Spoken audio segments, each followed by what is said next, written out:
Nayambi papa Fiston Mweni. Tokobeta vraiment masolo ya président na biso Félix Tshisekedi. Tokobeta masolo ya Mike Mukebai ndenge nini ya manke Jibe Wera na Kofi Olomide na ensemble ba musiciens congolais. Papa Fiston akosala ba analyse na ye. Papa Mbote lisusu. Mbote papa Bobi Batatu patron Lina. Lelo na sepeli koyamba yo. Merci papa. Na lisolo na biso tokobeta lisolo Félix Tshisekedi. Ba porter Martin Fayulu plainte. Tolini koyeba. Est-ce que président Félix n'aime pas porter plainte? Est-ce que ce qu'on individu a porté plainte, c'est dit à quoi? Parce que la réaction maloba au Martin Fayulu loba qui to azako loba. Papa Etienne Tshisekedi pas loba kango. Mais ndenge ni yaye komi excitation à la haine, ba pesango, ba forme belé. Oko loba nini papa? Merci beaucoup Bobi Batantu, merci beaucoup Papa Lina pour l'importance au Pesa Kanga. Et le Coran n'a qu'à répondre na et le Coran que non. Les gens ne comprennent pas. Si on doit les na université, il doit comprendre quelque chose. Ouais. Etienne Tshisekedi wa Mulumba alobaki bo kangelanga Kabila boana. Mais chose grave, après les élections, ils allaient na deux voies. Soit par contestation en cours de justice, soit tu es libre de contester pour garder position na yo. Tshisekedi, tant que docteur en droit, il avait vite compris que ce qui est na cour, a kokaki kozonga lisusu pour boycotter au cours et le bité. Alobi a s'autoproclamé président de la République par après a nommé le ministre Naé Basuka Nassa Banzete. Oui, c'était ça. A continué lutte et ce qui n'a sans été. Et bah député comme notre président qui est maintenant Félix Tshisekedi Tshilombo était le député mais Basuka na Banzete. Bazalaki na 4e institution. OK. Pourquoi? Parce qu'il était le docteur, il avait vite compris que non. Ce qui n'a qu'aïe na cour et l'ignoloba na condi. Quand tu parles na cour de justice, il faut assumer onyo sekoya soit bakozala na makambo le biso ils fondé bandimi yango soit ba rejeter. OK. Et c'est ça maintenant la différence entre papa Etienne Tshisekedi Mulumba et Fayulu. Notre grand frère Martin Fayulu m'a dit ya monaki que non il faut kende na cour. Tant wa na cour balobi merci papa osali malam. Mais la biso m'a donné n'a pas preuve tangible. Si tu as raison, tu peux attribuer raison na yo. Or, papa Etienne alobaki ke loko la justice na biso 60 ou 80% bateau. Ce sont des kabilistes yemo kwache. Merci. Bonjour bakaye na babiki bokoma même les lotata lobby boko tangi sabana na bino quels sont les erreurs fondamentaux il y a Martin Fayulu na 4 élections. Papa continue. Merci beaucoup. Notre grand frère Martin Fayulu Madidi est en train seulement de se contredire. Et ma contradiction Martin Fayulu, moi je suis en train de regretter de voir que les Congolais essaient un peu d'ignorer la capacité na bango. Toi tu es mon grand frère. Ouais. Mais pour te dire la vérité, ça ne me demande pas naako lempa yo na lembola yo. T'es aussi matin. Notre grand frère Martin Madidi, c'est un homme très intelligent, avec beaucoup de capacités. Mais l'okozo sunga ete zanine, ezaki akotisi motema mabekati na ye. Et tango yini, okoma na niveau ko yina mutu, elongolaka pe ndambu ya intelligence. OK. Okokoma ko baluke sika moko. Or ba yinaka bolamu yeli mutu musute, mais ba soutenaka ye par contre. OK. Talere rasali. Na niveau ya Martin Fayulu avec ba avocat pembeni na ye avec ba docteur pembeni na ye mais ba permettre Martin Fayulu à s'autoproclamer le président de la République nanda kuna ye comme yaya na Tshisekedi l'accès politique wana respecter ça li kitoko mais ba la ki se sunzela te que non grand frère kokende na ku wana te tikalono libanda lokola mukubwa na yo Etienne Tshisekedi wa Mulumba comme ça tango kotikala libanda okoyeba ko combattre Félix Tshisekedi na ba propos nyonso. Oh, yaki mimbango. Parce que tu es toujours le président de la République et l'Indengo Mibenke, non, c'est toi qui es le mieux élu. C'est toi qui étais le président. Bravo. Or, bavoka lokola mutema mabala ki jana kati. Babana komona ngote, nzamba zipi bango misu. Parce que pouvoir à Félix, sagesse. Pouvoir à Félix et outi na nzambe na population. Amen. Dans la place va se contredire. Muntu lokola Emmanuel Sadari oyo bayebi kaza dauphin ya Joseph Kabila Kabangi bazo pesa ye 18%. Pour moi toujours nenzamba bazo confondre la muka. Mais bazo zwa UDPS y compris na Vital Kamerhe na pointe bazo pesa mutu wana 16%. Mwana ya Tshisekedi wa Mulumba oyo mutu musoko voter kaka pona kombo ya Tshisekedi papa. Et tout le monde va outakuna. Bazo pesa 16%. Et Yemoko Martin Fayulu m'a dit, bazo pesa 62% quelque chose. Nous sommes les alagénines. Zan bazo pesa bango toujours confusion. 3. Or, Martin Fayulu na Félix Tshisekedi, Fayulu a voté qui Félix Kakozala, le président de la République, na compte ya opposition. Ça c'est vrai. Muntu oyo déjà Bobi Batantu, mutu oyo otomola, mutu oyo oloba maloba malamu, mutu oyo pesa bokonzi, baboto la kaye facilement te. Bache la kaye NT. Ok. Et maintenant, baye ko tourner tout autour ya contradiction na la haine. Et Raké se présenter na justice directement ma papou ekweyi. Ayena ba preuve. Ayena ba preuve on ni ba carton na ba journal la kati o ezangaki raison à Tamoko. Okay. Or, il a fallu atika la libanda ya justice pour mon moyen ya ko combattre Félix lokola yaza président élu. C'est celui qui a le pouvoir. Lokola ya lobaki yango. Félix azalaki élité, c'est lui qui était mieux élu. Il fallait qu'il garde pouvoir non, c'est moi le président de la République. Abanda ko sala réunion na salon na ye. Abana ko sala réunion na Njili, place Sainte-Thérèse. Wana linga zala na raison. Or, ya ke na justice. Si ma ke na justice, justice est PC raison te. Alobi que non, Martin Fayulu tu n'as pas raison, ba preuve na yo eza vraiment justifiable te. Non fondé. Non fondé. Si ma koloba ke za non fondé, ozo loba ke non, ozo senga na président Félix a démissionné. Mais non, sois sérieux. Peuple congolais, Bolingi Kabila, te. Mais, batouana, baza batoyo, balingi yot. Où s'attend ma réponse din? Baloba, oui ou non? Mais toujours tête. Bolingi Félix Azalala, mokonzi na place wana, te. Mais non, dis-moi, na niveau Fayulu, je ne m'attendais pas, il pouvait se rabaisser. Niveau wana. Et ceux qui ont maintenir aux ala libre, c'est parce que Félix Salingi va toucher yété. Fayulu azalo wala intouchable pour le président Félix Tshisekedi Tshilombo. Donc ni tete Félix Tshilombo, déjà je vous l'ai dit, même l'Amérique, baluka nene akangai. L'année discours, il y a représentant américain. Même FCC nyonso, bamuni ke non, mokonzi na bango finga miti alembi. Na place to mona Kabila te, to mona Kabila. Muto alali aloti Kabila. Muto ke na toilette aloti Kabila. Donc basali Kabila na pouvoir moko, na ye moko solo ba ke non, mais les Congolais sont des bêtes. Na pesi bango pouvoir na bango na mona mboka na bango. Mais besoin continuer toujours comme on a na bandoto na bango. OK. Qui veut dire ba comprendre te que non pouvoir et c'est comme na maboka ya Félix Tshisekedi Tshilombo. OK. Motuma na nga ya mibale. Eza Mike Mukebai.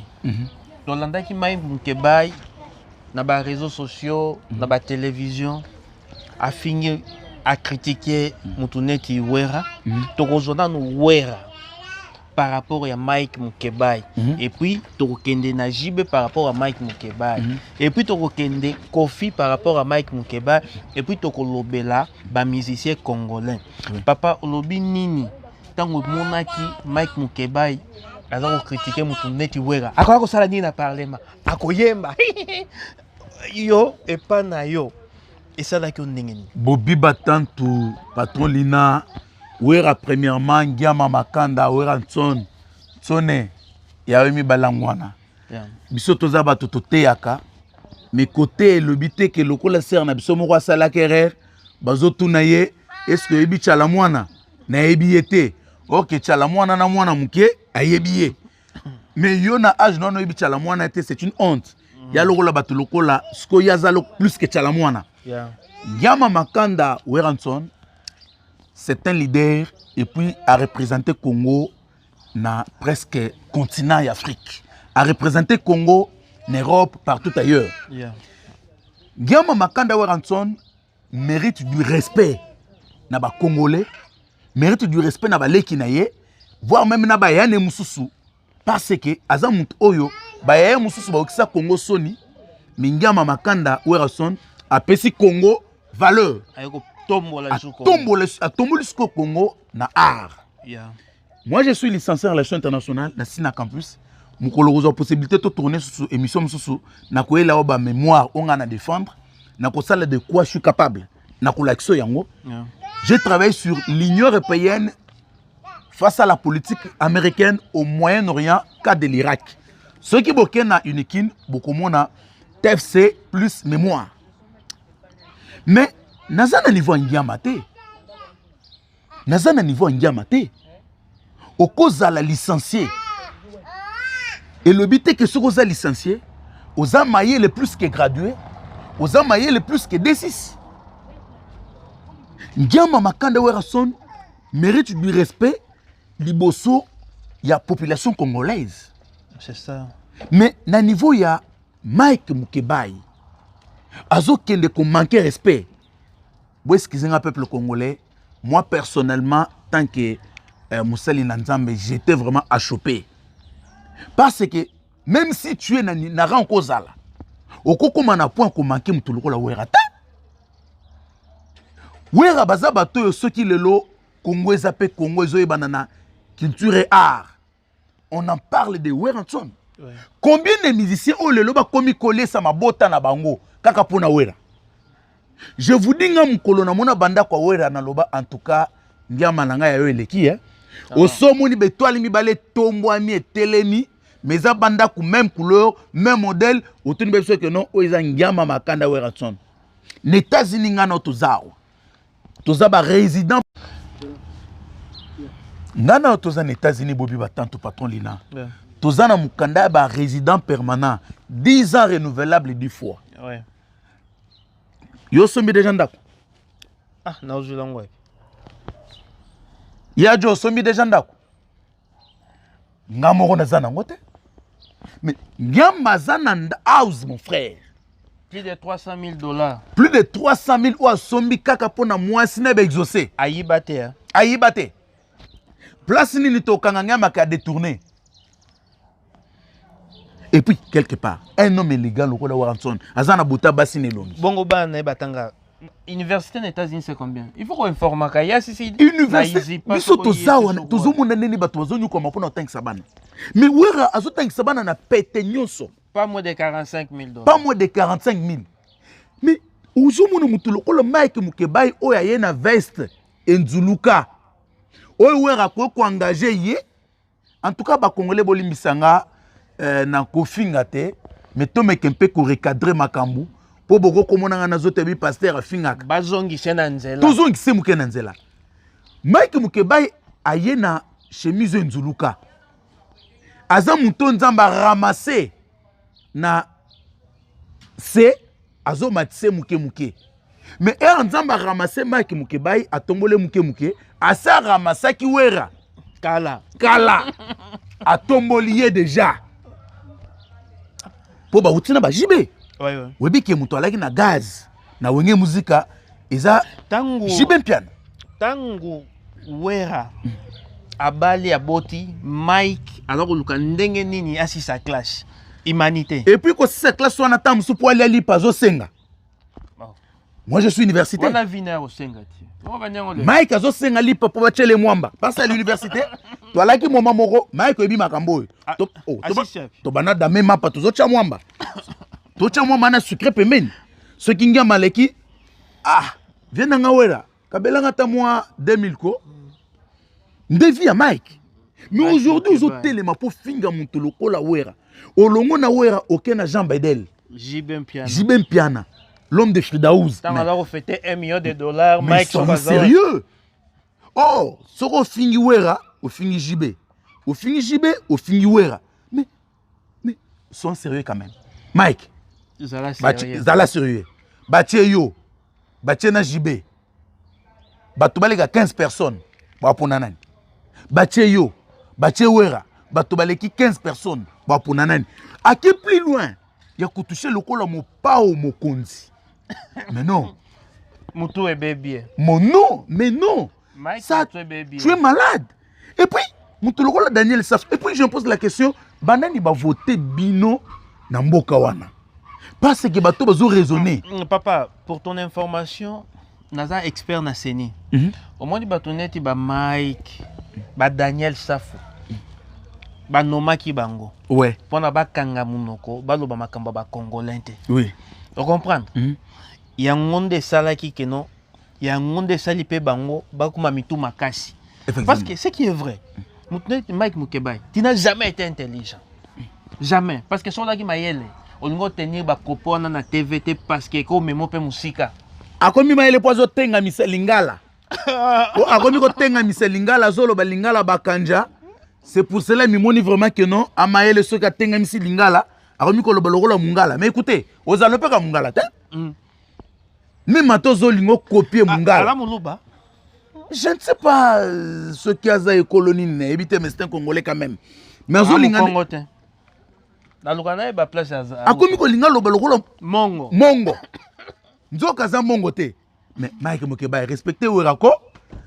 Respectez Wera parce que Mugolo aux États-Unis, batunu so balakasima wera ba kato muke parce que mutuloko la wera azam tozali ko réunir ba milliers ba congolais ba kasima na ye ba muso bazoli asima wera bazola tasima wera bazomela sima wera ngakutu natanga minga na États-Unis mais je respecte wera bon ce que yo Mike Mukebay vraiment en tout cas c'est une honte pour toi tant aussi mi wera vraiment ce n'est pas vraiment gay ce n'est pas gay.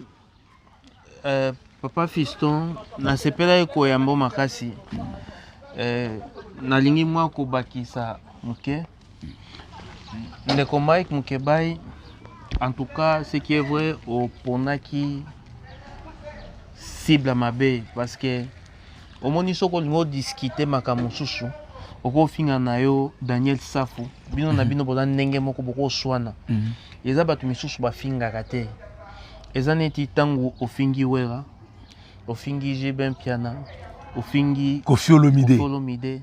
Ba otiko za ba camarade na yote, biloko bazana ngo. Bako bimission na parlement, ba engager yo, ba pesa ko foide ya mbongo parlement. Parce que eloko epesio zel. Congolais, biso ba congolais. Au moins batnet ba Mike ba Daniel Saf. To mona Daniel Saf ouais. Abimika ka député kangisi muninga nae. Pona ni muninga na pesa ke mutuka. Aloué muninga na ebi peko pa muninga na salaka. Muninga na teka ka mituka. Mais Mike aboy kozungi sele mutuka nimi akangisa e. Daniel Safu. Wana Daniel Safu. Animi akangisa muninga na e, mais ebi ko pa muninga na e. Est-ce que mutu ndengo wana soko lelo comme président de la République to PDG. Bola ko s'attendre nani. Nakao. Mutu neti Mike Mukebay nanu kutu abongite aleki na TV azako critiquer bato mutu ya ndenge wana soka komi président de la République to premier ministre to PDG boza ko s'attendre na nini c'est akoma plus que Saddam Hussein bande konanga ba congolais ba oyo ba pesa ki bango mois 2-3 voix na 2023 bopesa yango bopesa bango te parce que tomoni ba meki bango tala ba face na bango ndenge bimi Tu comprendre bala ba mal éduqué, tu comprendre bala mayele te, tu comprendre beko luka kwanga na bango moko. Donc pour na lelo na lisolo ya Congo, bo s'abonner massivement. Toko remercier pe batu oyo basimbaka lisolo ya Congo. Na remercier PDG BTT Service, Lina Batantu, na remercier Chalo Mama et la famille Batantu, na remercier Mika Paswa, na remercier Bana ya Bandalungwa, na remercier ba papa Bandalungwa. Mes condoléances na famille Mopunzi, Nzambe apesa bino makasi, bokangama na Nzambe, wana ya na biso nyonso